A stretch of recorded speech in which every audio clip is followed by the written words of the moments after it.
Alright, in this video I want to look at another application of the spectral sequences associated to double complexes, and this one will tell us something about Tor. So let me remind you, in case you haven't thought about Tor recently, that Tor is the left-derived functor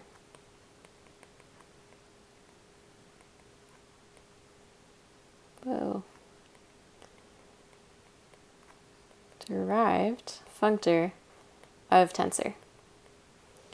Okay, so how does this go? You can skip ahead if this is all very familiar, but tensor is right exact. So what does that mean? I take some short exact sequence,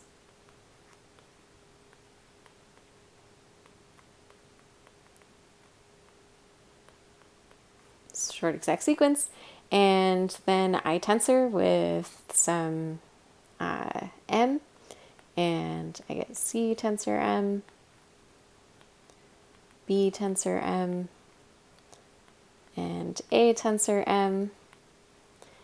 Oops, can't write. Okay, A tensor m, and this is exact, but notice I didn't put a 0 at the beginning. This is not necessarily injective. Okay, so it preserves surjective maps, but not necessarily injective maps.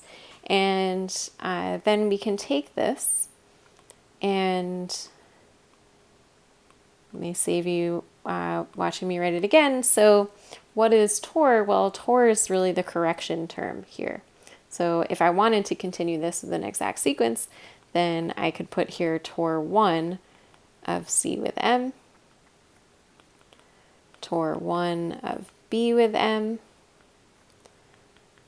Tor1 of A with M, and then the next term would be Tor2 of C with M, and so on, and so then I get a long exact sequence. So this is just that correction term.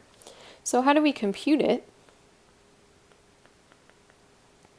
Well, if I want to find Tor I of A with B, then I first take a projective resolution of A. Okay, and sometimes we might write that that's surjective. So that's just saying I have A, and I find a projective that surjects onto it. We'll call it P0. And then maybe there's some kernel, and so P1 surjects onto the kernel, and so on. And I form this exact sequence. And another way of saying that is that if I peel off A, so same sequence but without A, well, now it's not exact, but it's quasi-isomorphic to the sequence with A. Just A, concentrated in degree 0, and so that tells me that it just has homology concentrated in degree 0. Okay, so exact everywhere except 0, just because I've messed this up at the bottom. So what do you do to compute Tor? Well, you tensor now with B and take homology.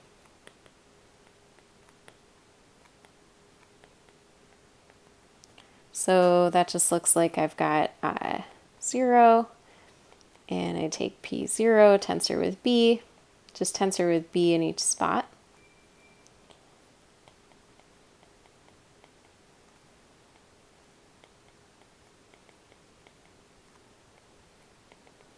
Okay, and take homology of the sequence, and then Tor I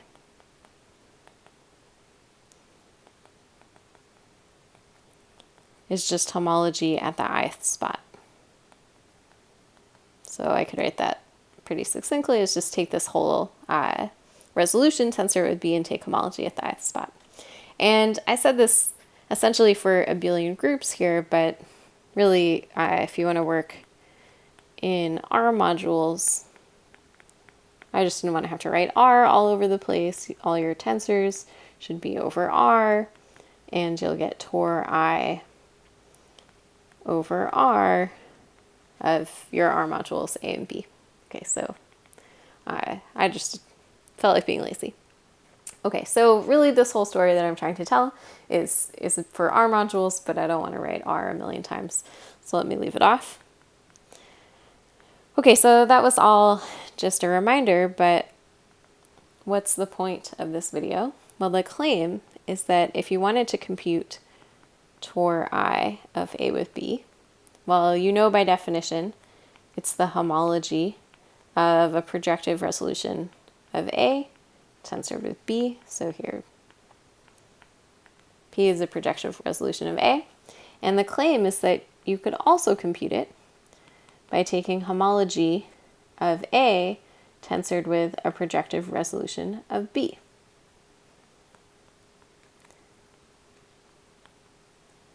So these are projective resolutions. And the claim is just that we could do it either way.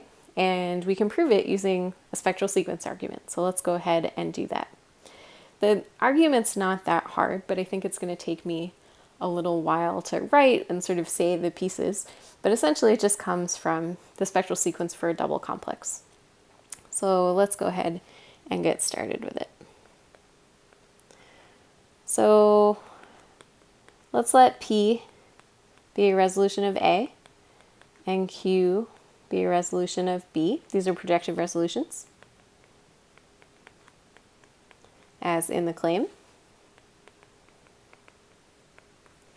Okay, and now, for the sake of clarity, let me say that tor I of A with B, well, this is the homology of P tensor with B, as we just said. Okay, so that's really as usual. But there's really this other thing, which maybe I'll call tor I underline of A with B, where you take the homology of A tensored with a projective resolution of B, and in theory that could compute something else, but I'm calling it tor I because it's going to compute tor I. So let's just give it an underline to say that we don't know it's the same yet. Okay, so how do we prove this? We just want to form a double complex. And what double complex should we use? Well, let's take P and Q and shove them together. So P tensor with Q. All right. Okay, let me leave that there. Okay, so this is going to take me some time to write. Bear with me. If I was smart, I would have had this in my copy and paste ready to go, but I did not. So here's the bottom of my double complex. I just drew a vertical, and then I guess it ends in 0. Okay, so that's my 0th column, and then I'll have my first column.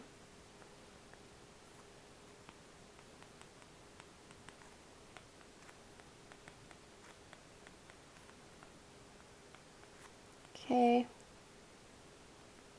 Try to make it readable and also fast. Okay, and then another column, P2. And then after that, I'll leave it to your imagination.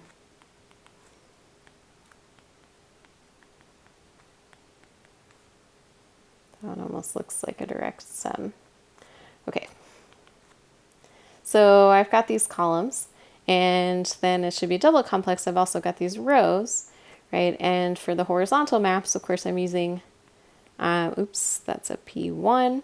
Okay, so for the horizontal maps, I'm using the differential in the P complex, and for the vertical, I'm using the differential in the Q complex.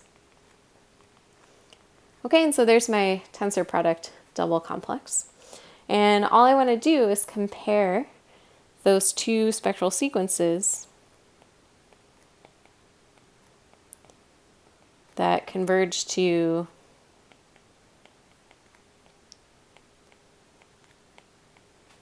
the homology of the total complex. So that's the total complex of this tensor product. Okay, so remember that our two options are we either take the vertical differentials first and take homology with respect to those, or we take the horizontal differentials first and take homology with respect to those, and then we do the other one. Okay, so I guess let's start with the vertical. So say we want to compute the vertical differential, we should look at the ith column. And maybe let me just have the end of it here. So we'll have pi tensor q1 maps to pi tensor q0, right? So I'm just looking at one of these columns, okay, or the ith column. And pi is projective, which implies flat. So tensoring with an exact sequence keeps the sequence exact. So if I tensor an exact sequence with pi, then I have something exact. And the q's are exact except in degree 0. So this is really exact except in degree 0, right? It's going to preserve exactness everywhere else.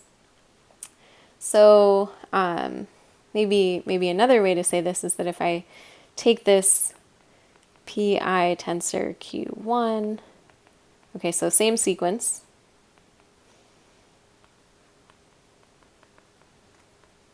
but now I end with pi tensor b. That's the end, but I ran out of space.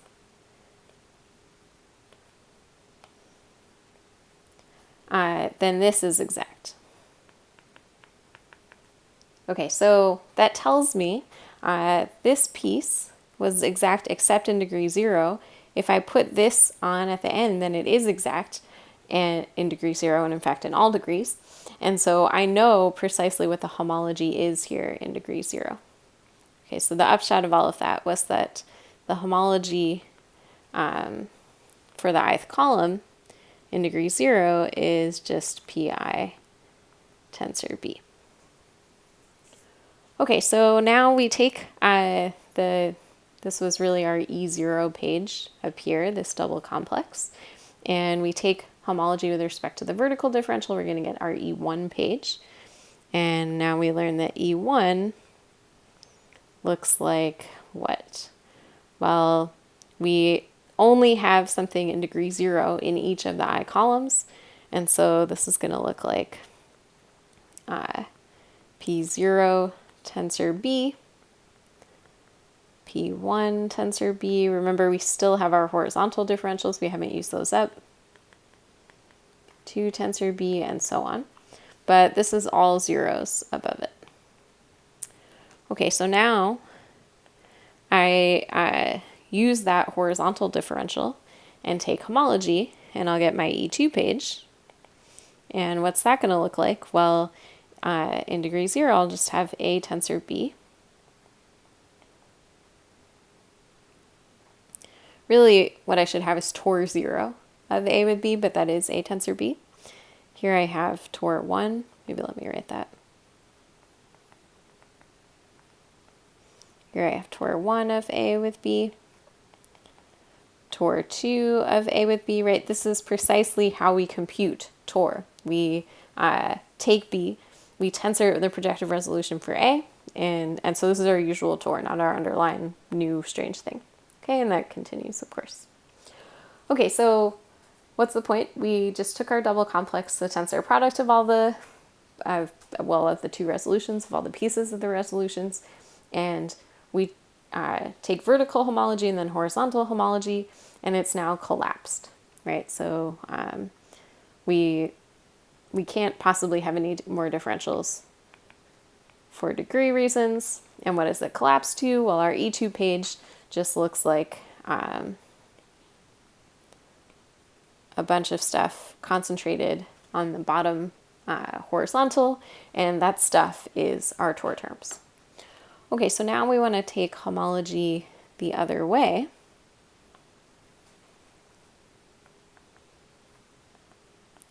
So let's do dv first. Nope, that's what we did last time. Let's do dh first. So again, our same argument that we just said before is going to tell us that each row is exact.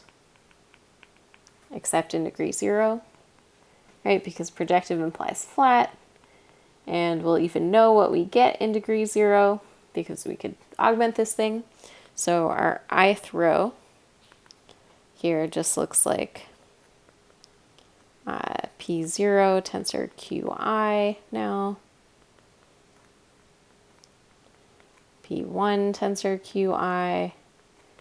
P2 tensor Qi. And so on. Okay, and remember we do know what we have in degree 0 because we could map to the complex that just has that projective resolution is really projective resolution of A, and then we tensor with Qi, which is projective and so flat, and so we haven't changed anything, and so we know the homology in degree 0 here is just A tensor Qi. Okay, so our E1 page, I feel like I keep swapping between these being upper or lower indices, it doesn't really matter, but we're doing homology. I'm clearly used to cohomology. I keep wanting to switch. So our E1 page, what does that look like? Well, it's all concentrated on the left now, right? Because we don't have any stuff in these higher degrees. Those were all exact. Okay, so we're going to end up with A tensor Q2, A tensor Q1, A tensor Q0, and then 0, and then this is all 0 to the right. Okay, again, that's because we know the homology here in degree 0, right? Okay, so that's our E1 page, and now we want to take the differential, the vertical differential, because that's all we have left, and what does that give us? Well, this is how we compute the other TOR, our TOR underline. So this looks like TOR 2 underline, which we hope is the same of A with B. We've got TOR 1 of A with B, TOR 0 of A with B, and we hope that's A tensor B. Okay, and again, zeros all to the right, and this collapses. There's no room for any D2 differentials after this, just for degree reasons. Okay, so now what have we got? Well, with one version, we got everything that looked like these TOR bar terms lined up on the left, and in the other version, we had their TOR terms on the bottom, and these have to converge to associated gradients of the same thing, right?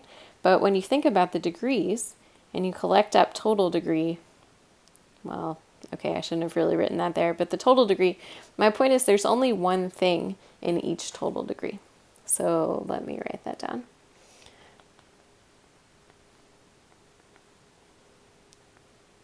The terms all end up in different total degrees.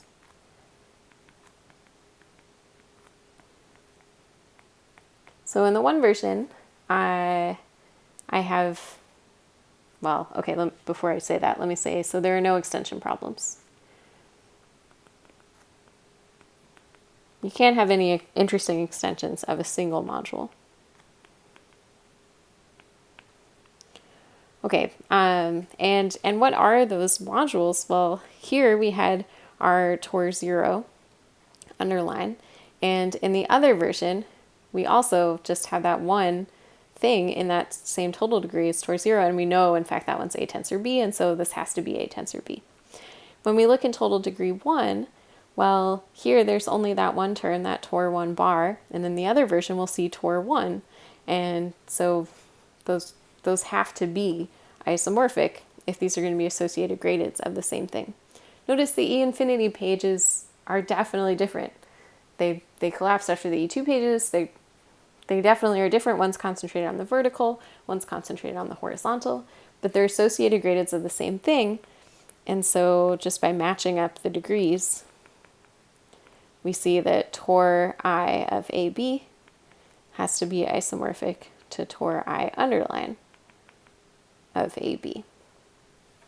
And that completes the proof. So that tells us that we can take a projective resolution here, if we like, or a projective resolution here, and we're computing the exact same thing. So that's kind of neat. Maybe let me just end this video with an exercise. And I think this is a really good one to do, though I haven't completely set you up for it. You'll have to do some work. So maybe step 1 is write the spectral sequence for a double complex that's co-homologically graded. Again, you'll find this in some of the sources, so it's not so bad.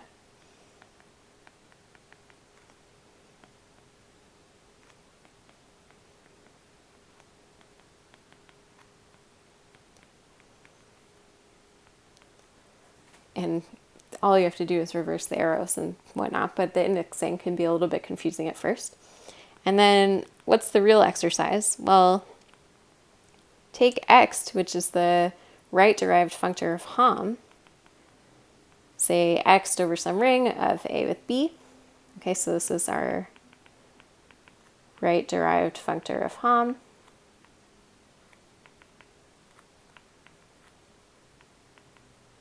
You may need to remind yourself what that means, and show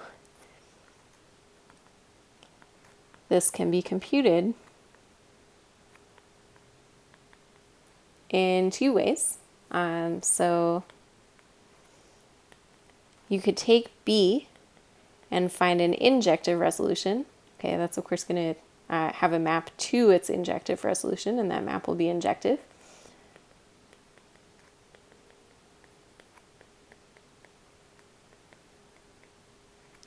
Or take a projective resolution of A,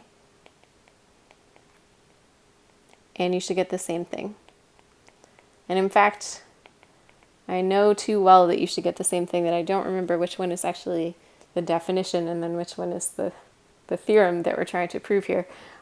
So maybe you have to verify that first, but call one of them X underline or something. But that's nice. It says that you can compute it either way, and sometimes one is much more convenient than the other. And notice that here we had an injective resolution, whereas in our Tor version we had 2 projective resolutions. And that's really just because in Ext we're doing the right-derived functor of Hom. So we need something that plays well with Homs.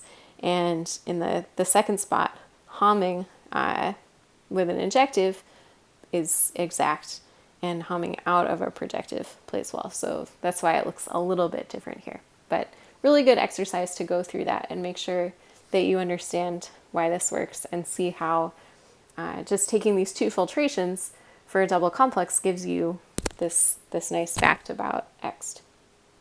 Okay, I'll stop this one here.